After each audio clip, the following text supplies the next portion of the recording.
Sufyan ats-Tsauri punya julukan dengan Sajjad, orang yang sangat suka sujud sampai dahinya sangat hitam rahimahullah, dan dikatakan beliau kalau sujud tidak mengangkat kepalanya sampai hajatnya selesai dengan Allah. Satu waktu khalifah meminta dia untuk menjadi hakim, punya jabatan, dan waktu itu hakim gajinya lebih tinggi daripada khalifah, punya istana yang mewah, punya kereta kencana dan seterusnya. Yang jelas teman-teman sekalian, ditawarkan dia menjadi hakim dan dia nolak, karena waktu itu dia seorang ulama. Sufyan ats-Tsauri seorang ulama Mekah yang terkenal, dan memang dia orang yang paling layak, paling faham tentang perkara-perkara masyarakat. Lalu dia nolak dengan santun, mengatakan saya tidak bisa dan saya khawatir saya akan dihisab oleh Allah hari kiamat kalau saya berhukum yang salah. Maka khalifah mengatakan kau harus menjadi, karena dia nolak dan dipaksa, akhirnya dia pun melarikan diri dari Mekah. Dia jalan teman-teman sekalian, Sufyan ats-Tsauri rahimahullah jalan dengan menggunakan jubah menutup kepalanya dan meninggalkan Mekah sampai jalan menuju ke Yaman. Selama 3 bulan perjalanan kaki sampai di Yaman, kemudian dia tiba di sebuah kebun kurma. Kemudian dia menawarkan diri untuk menjadi pegawai di kebun kurma itu, dan orang tidak tahu siapa dia. Kemudian berkatalah pekebun kurma tersebut, saya akan berikan gaji kamu seperti orang-orang yang bekerja sama saya. Dia bilang baiklah, saya terima, yang penting saya ada tempat tinggal dan saya bisa ibadah. Berjalanlah 3 bulan, dia menurunkan kurma dari pohon, seorang alim ulama yang sangat dihormatin pada saat itu, sangat dihormatin. Kemudian dia pun rahimahullah setelah 3 bulan ditanya oleh pemilik kebun tersebut, dia bilang, wahai Abdullah, dulunya ditanya dia, siapa nama kamu? Dia bilang, saya Abdullah. Dia tidak dusta, dia bukan tujuan dusta, dia mengatakan saya Abdullah, maksudnya saya adalah hamba Allah, gitu kan? Karena dalam bahasa Arab begitu, kalau dia sebut namanya dia ditangkap oleh khalifah. Dia tidak mengatakan nama saya, dia mengatakan saya adalah hamba Allah, gitu kan? Bahasa Arabnya ana Abdullah. Rupanya pemilik kebun menangkap namanya Abdullah, dipanggil, wahai Abdullah kesinilah. Datanglah Sufyan rahimahullah, lalu ditanya, apa perbedaan antara kurma kami dengan kurma kalian?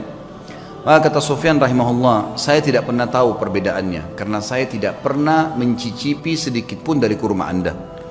Maka kata pemilik kebunnya, apakah kamu ini tinggal 3 bulan di kebun saya, turunkan kurma, sortir tiap hari, gak pernah kamu makan 1 butir pun?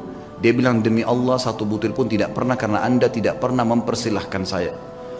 Maka kata pemilik kebun, teman-teman sekalian, dia bilang, apakah kau mau mencontohi muru'anya, ya, kehormatan ibadahnya Sufyan ats-Tsauri? Dia nggak tahu kalau ini orangnya. Maka yang terjadi teman-teman sekalian, dia pun diam si Sufyan ats-Tsauri, lalu kemudian dia sudah tahu akan terjadi apa-apa, lalu dia membungkus barang-barangnya, dia tinggalkan kebun tersebut. Ternyata pemilik kebun ini sudah mendengar berita kalau Amir Mukminin waktu itu menyuruh menangkap Sufyan ats-Tsauri secara paksa. Siapapun yang menangkapnya akan dikasih 1 peti emas. Disebarkan berita, tangkap Sufyan ats-Tsauri, hidup atau mati. Maka pada saat itu teman-teman sekalian, tentu ini kisahnya panjang, saya ringkaskan. Kemudian si pemilik kebun datang kepada temannya di sana lalu berkata, ada pegawai kebun saya unik, kenapa saya tanya dia perbedaan antara kurma Hijaz, Mekah dan Madinah, karena dia mengaku dari Hijaz, dia dengan Yaman dia tidak tahu. Dia bilang dia tidak pernah incipin 1 butir pun, karena saya tidak pernah persilakan selama 3 bulan jadi pegawai.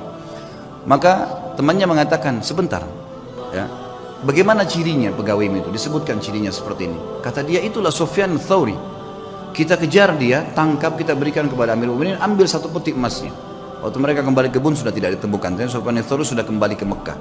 3 bulan kemudian, jadi ini sudah dari 6 bulan dari masa pengejaran, dia pun 3 bulan lagi kembali ke Mekah. Waktu dia kembali disambut oleh masyarakat Mekah, dia ulamanya, gitu kan, muftinya Mekah pada saat itu, lalu disambut, mereka pun belajar.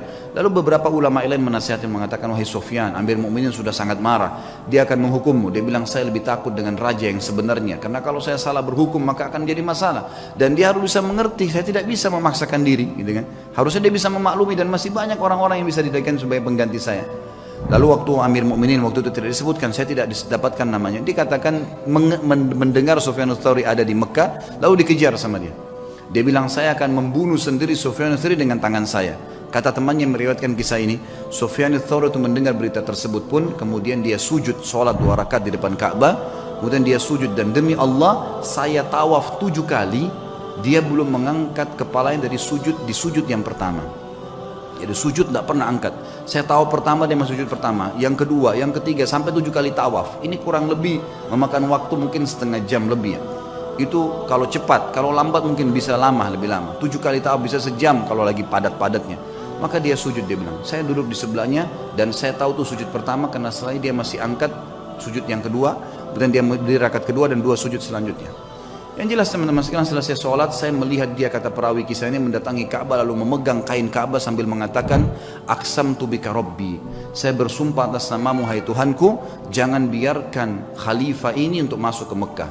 Maka yang terjadi adalah dikatakan dalam kisah ini, Amir Mukminin pun waktu khalifah itu waktu mendekati pintu gerbang Mekah, ya sempat berkemah dan meninggal sebelum masuk ke dalam Mekah. Tapi yang jelas kisah yang kita ambil dari Sufyan ats-Tsauri adalah bagaimana beliau rahimahullah takutnya kepada Allah mengalahkan takutnya kepada pemimpin manusia, dan dia meninggalkan jabatan yang tinggi karena takut dihisab hari kiamat.